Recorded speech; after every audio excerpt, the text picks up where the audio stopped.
Well, this is it, and here we go with another great edition of Inside EMS, the internationally recognized Inside EMS. And I am very excited as we enter the month of May. This is going to be our 10th year anniversary. It was actually May 13th, 2013, that we started this podcast, and Kelly Grayson is still on special assignment. He will be back with us soon, but have I got a show for you?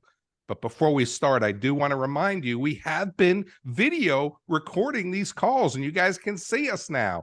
EMS1 has a video on YouTube, EMS1 video. Go ahead and check it out. You can check out all the past Inside EMS shows, and this one will be no different. But have I got a show for you? Usually Kelly and I will do a good job of arguing pro and con, but since he's not here, it didn't seem right of me arguing with somebody else. So I brought in two people to help us with this discussion. Our good friend, Steve Whitehead.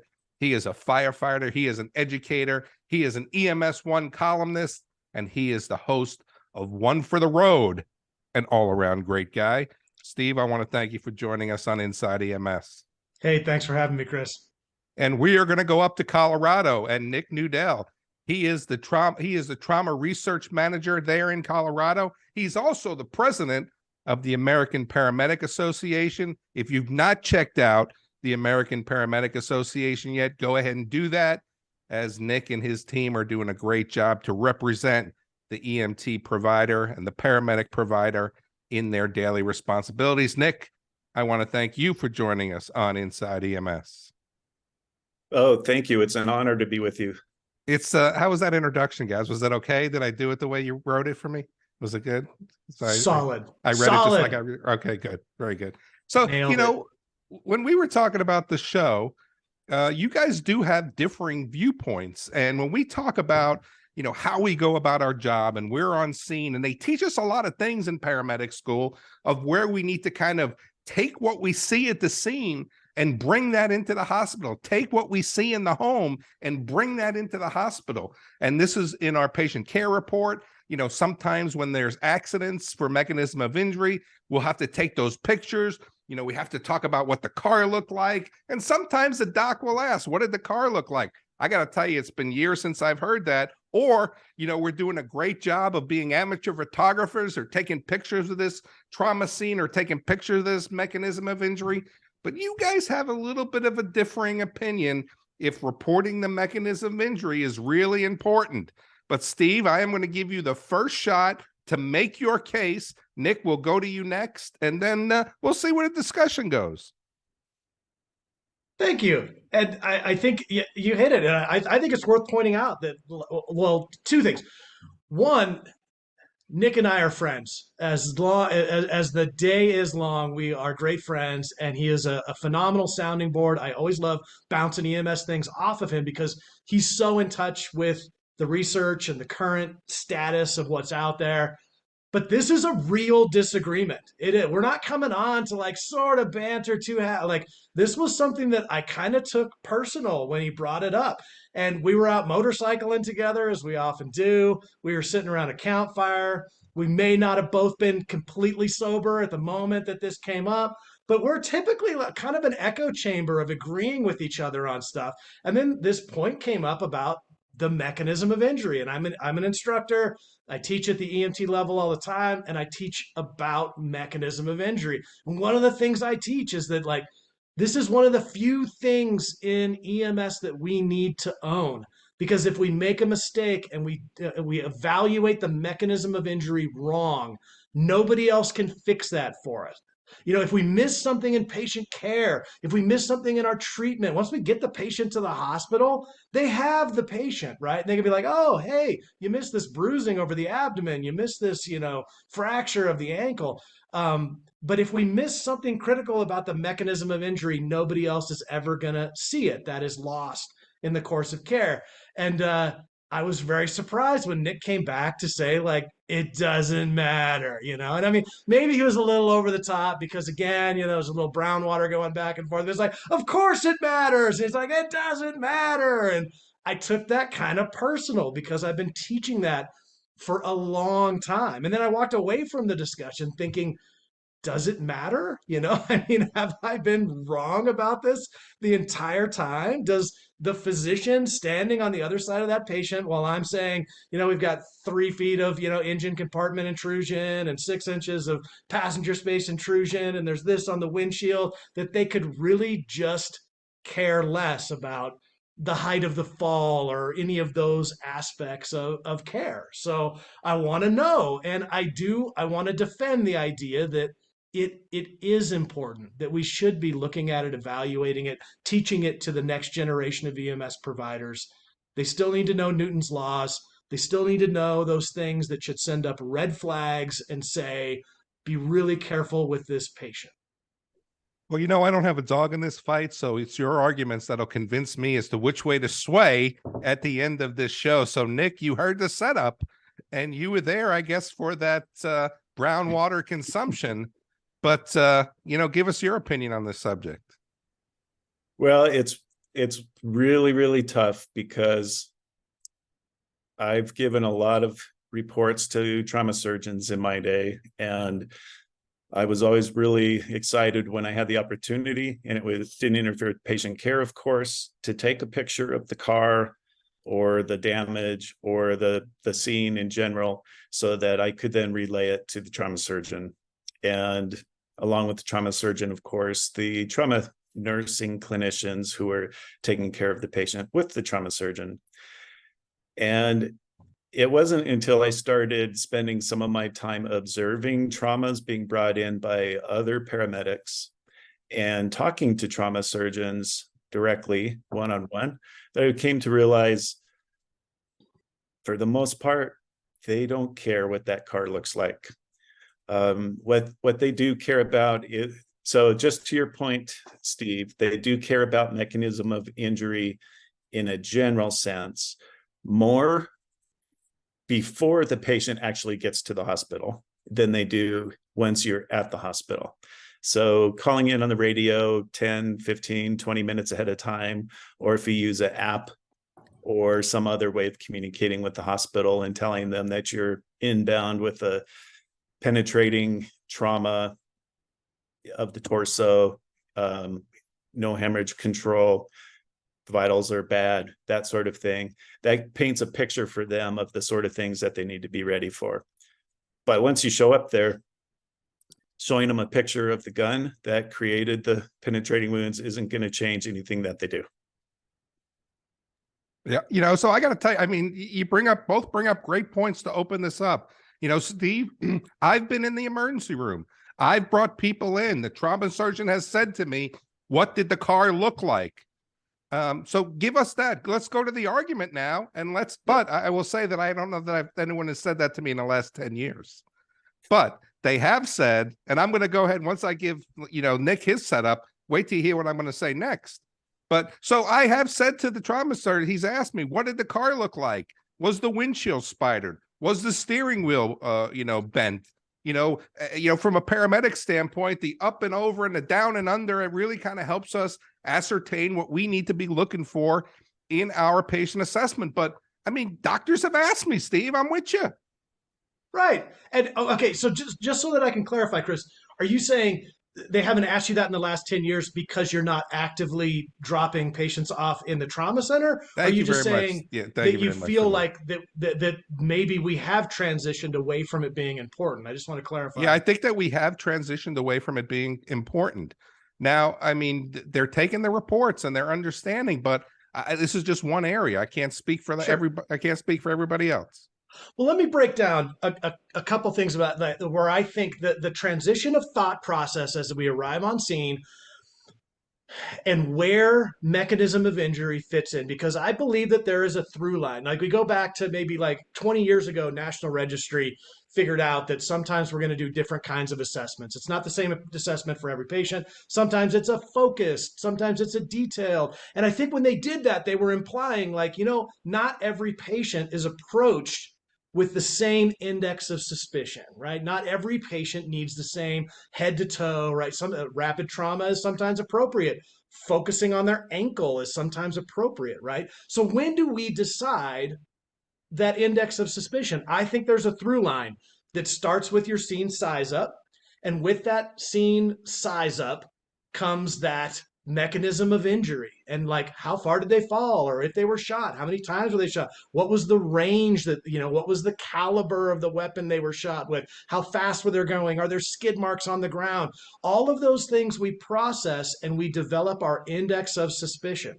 And at that moment in time, I think it's that mechanism and that accurate evaluation of the mechanism that should either heighten or lower that index of suspicion that's crucial for figuring out, do I need to, in the first 20 seconds of this call, do a rapid trauma assessment and start looking for life threats? Can I start asking them questions about what's your name and what happened to you today? Or do I need to get out my trauma shears and start stripping off clothing and doing an assessment? And I do believe that carries to the hospital. I believe that there is clinical decision making on our part, from do they get to go in their own car, do they get to go in my vehicle, do they get to go emergent or non. I feel like that has to transfer at some point. I'm going to give Nick the photo thing, right? I will concede the point that for all except for the most unusual mechanisms of injury, the photo is likely worthless, right? But I think that our ability to assess and communicate accurately what that mechanism is communicates the index of suspicion that they should have when they approach that patient. Yeah, very interesting. I got to tell you, I have had trauma surgeons and ER physicians look at my pictures of the car. But Nick, I want to go to you and I want to give you this. Back in the old days, right? Mask pants. Remember the mask pants? We had to put them on. If you don't remember, this was this suit that went on the lower extremities and the abdomen. You had to fill it up a certain way. You had to, take the air out a certain way. You had to think about, the blood pressure and maintaining blood pressure. And, once we got to the ER, I remember one time, Nick, that a trauma surgeon just ripped them off and threw them in the corner without even taking the air out. I mean, how many times are they not even listening to our patient reports? So what do you give us here? Well, first, I think we should go back to Steve already gave me 1 point on the argument. So is that the picture? The picture. On the picture.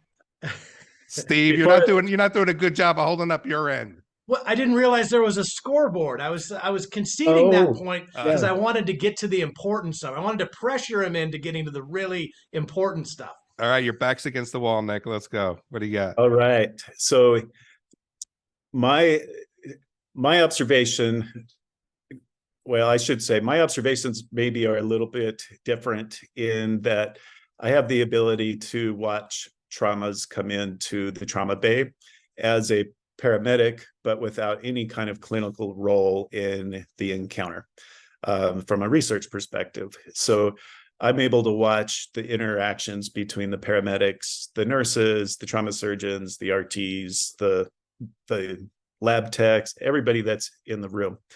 And the critical things that the trauma surgeons really are trying to get at in the immediate moment when that patient arrives is their airway patent? Are they breathing? Is their blood circulating? They are going to the ABCs just like we do. And so if you're coming in and you have a story, that can be very distracting for them when they are trying to perform their initial assessment. So trying to listen to a story that has nuances and is talking about, what they had for dinner last night or what kind of cancer their second cousin had twice removed or things like that. It's just a distraction from the emergency assessment and treatment process.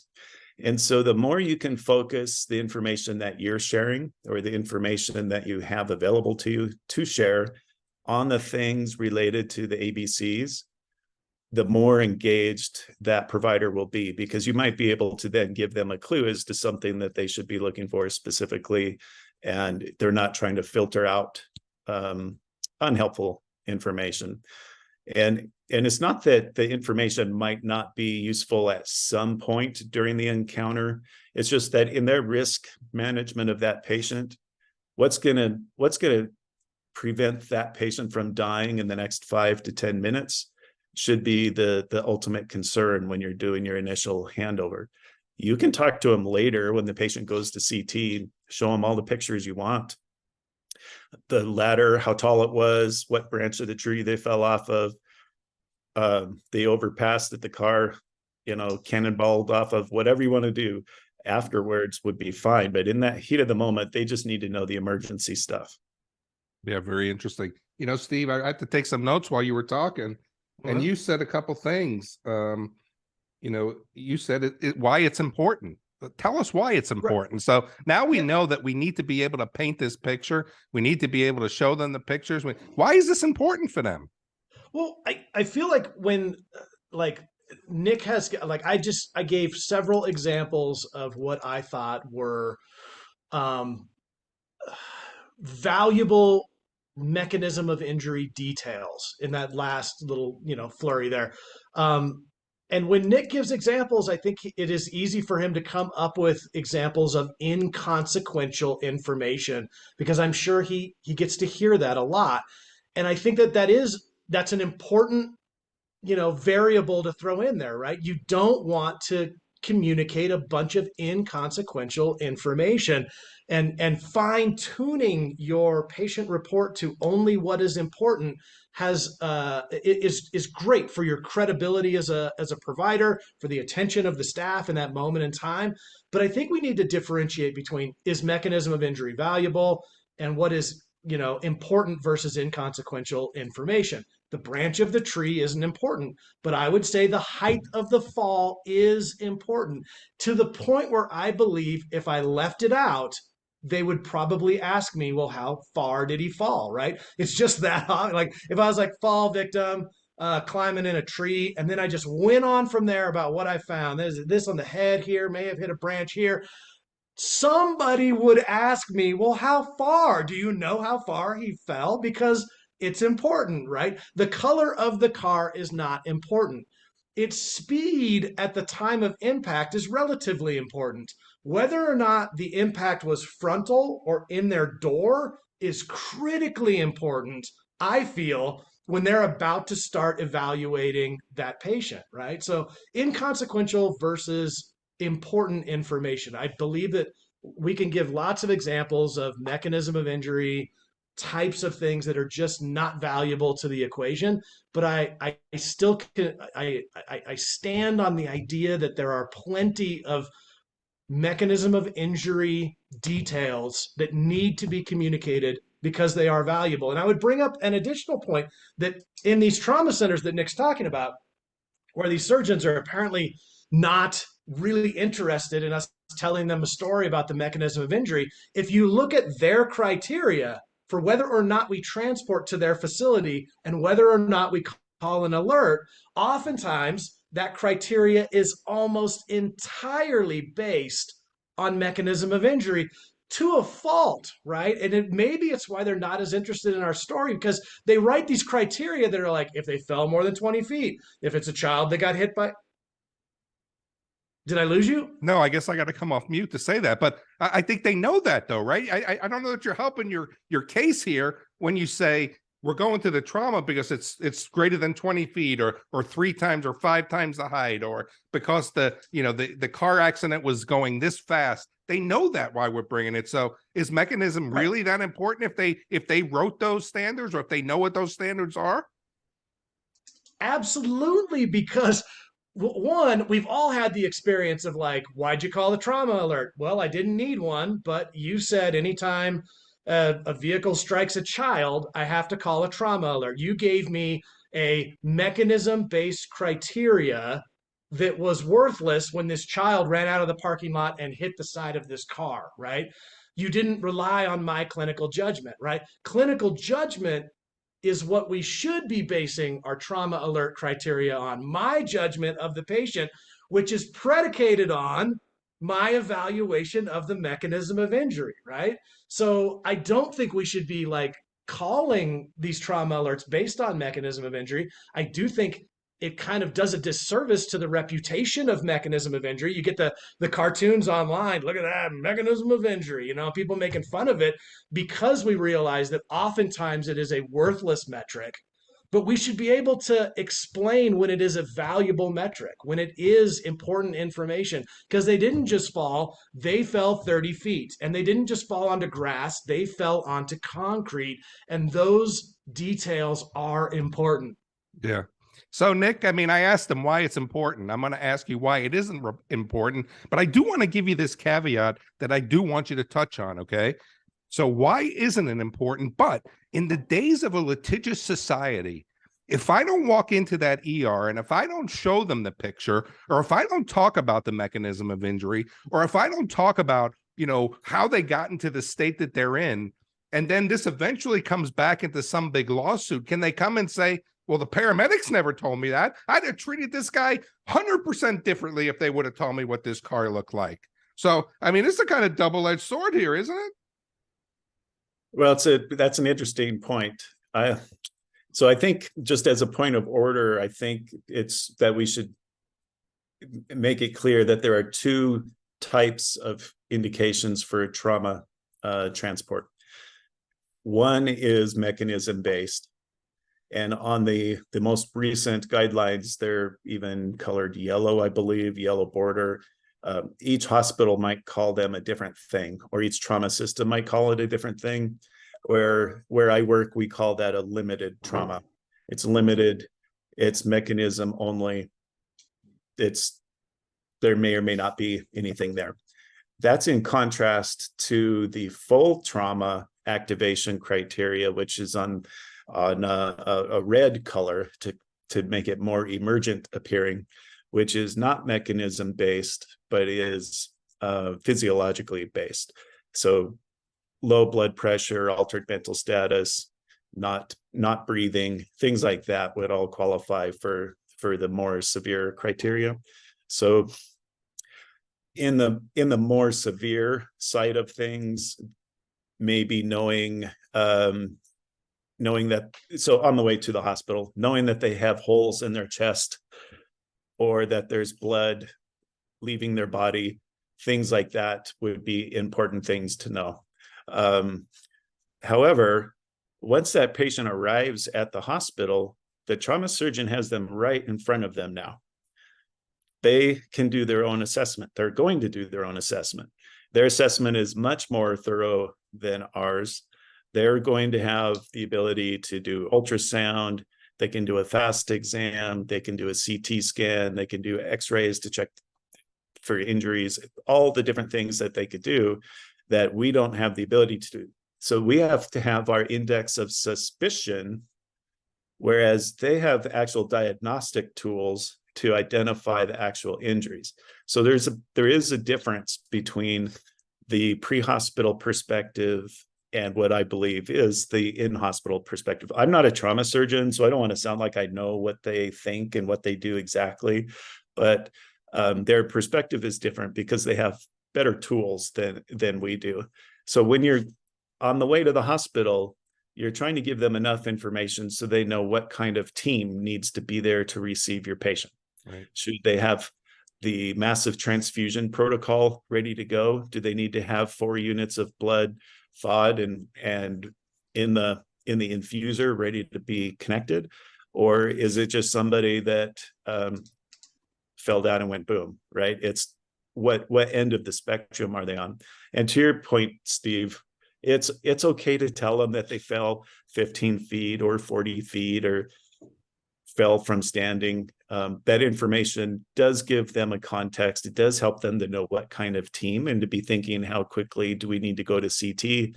Is this going to be a fast pass and get us into the OR, or do we have time to do some things here in the ER before we get to the OR? So that information helps, but it's a very small piece of information. It's 3 words, 4 words, 5 words. Like, it's a very short thing. It's not a long discussion about what happened or what you saw. So there's just these little nuances in there. So I don't want to throw the baby out with the bathwater and say that no information is needed. They do need some information. It's just very limited and very specific and pointed to that moment. Because when you hand off the patient, Now they have their own hands and their own stethoscope, their own eyes and ears to do their assessment with. So getting out of their way so that they can start that assessment becomes important. Yeah, I mean, you bring up some really great points, and I got to tell you, I don't know which way I'm leaning because you all got great points here. But Steve, let me give you this. Yeah. Is the reason that we learn so much about the mechanism of injury, is it more for our own benefit to figure out what we need to concentrate on? Let's think about a car accident. We got a spidered windshield. They went up and over. You know, did they break their hips? Did they crack some ribs?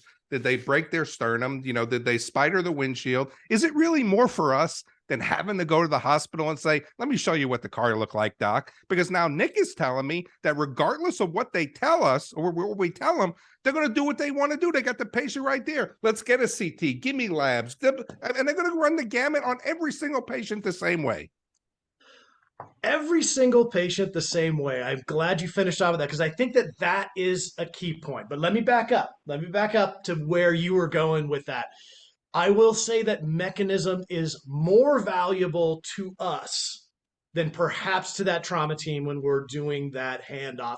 And yes, we need to recognize that when we're trying to decide if it's a, you know, how you doing today? Tell me what happened, or if it's a strip and flip rapid trauma assessment, what's going to kill them in the first 2 minutes? You know, let's get in the rig and start doing things emergently as we move towards a trauma center. Those types of determinations, yes, it's, I would say in the balance of the universe, that information is more valuable to us. But so that our clinical decision making makes sense to the next people in the team, I do believe the story that led us to this moment, to that decompressed chest, to the bilateral IV lines, to the multiple blood pressures, to the emergent to the trauma center, the story that brought us there needs to be told in a concise way, you know, conveying the important information. I think Nick brought up a point there. You're like, let's go back to like that. They're going to treat everybody the same way. Nick just listed this long list of tests that are done on every person that arrives at the emergency room via ambulance. Is that true? Are every single one of those tests done on every single patient? Or is it possible that sometimes that physician and that team decide to do some of those tests and not others, and not x-ray everybody, or not scan everybody, or not send everybody to CT based on their index of suspicion? And that index of suspicion is built on vital information that only we can tell them about the mechanism of injury. Nick, I don't know that I got a question for you. I'm just going to let you respond to that. I think we've probably all heard jokes about CT scans in the emergency room being used a lot. So I'll stay away from that element of it, kind of sticking more to the sciencey, nerdy side of it. I think what you're going to find is the trauma surgeons are going to order the tests that they deem appropriate based off of the findings of the patient in totality. So if you told them that they jumped out of the space shuttle and landed on the ground, and they're having trouble breathing, and this and that, they're going to put all those pieces together and decide the best treatment for them. And it's not going to be it's going to be customized for each patient and each situation. So if you didn't tell them that he jumped out of the space shuttle, they only knew that he was having trouble breathing, they're probably going to still do the same things. The patient's presenting as they are. Maybe there are some scenarios where the mechanism is going to add something new to it. I'm not sure what that is, but I'm sure there's something. If you could think of one where if you only knew the mechanism, it would tell you that you needed to do this test or do this thing or treat the patient in a certain way, then I would be right there with you. But it's going to be pretty rare if there is something. Yeah. Interesting. So, I think we could talk about this the whole day, right? But we're getting up there in time now. I think we have to put the cherry on the top of this cake.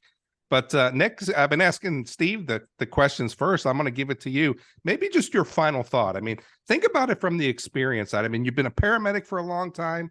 You know, you're working in research and trauma right now, so you're seeing this on a daily basis. So we've had a little friendly back and forth here. But really, make the case to the EMS providers that are listening to the show why this is not important for us, for them to bring to the ER.